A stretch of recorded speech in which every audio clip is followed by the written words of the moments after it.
Ahoj, jmenuji se Marek Fichtner a jsem ambasador značky ASCO.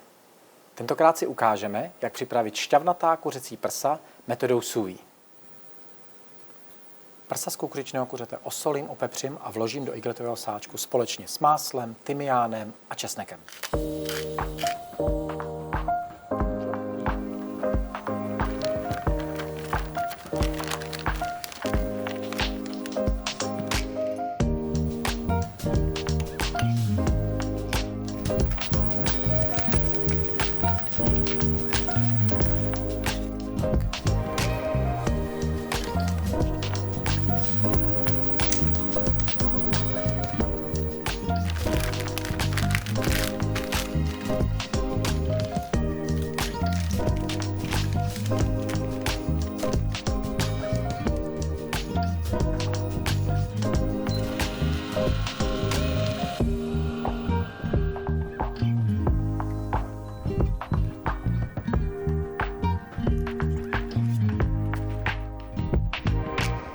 Metoda sous vide zaručuje rovnoměrné propečení a zachování šťavnatosti. Je to vlastně takové vaření ve vákuu, buď ve vodě, anebo jako v našem případě v páře. Takže si nastavím program pára, 65 stupňů, 50 minut.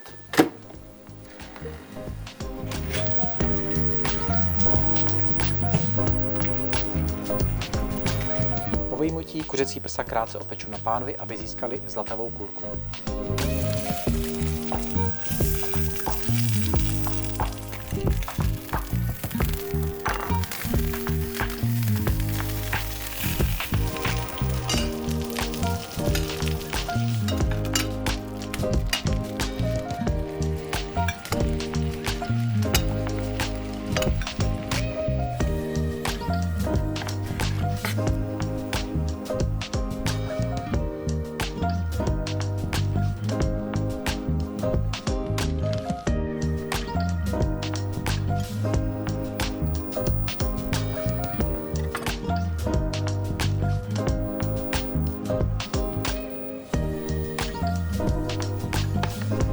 Šťavnatá kuřecí prsa můžeme podávat s domácími špeclemi a paprikovou omáčkou.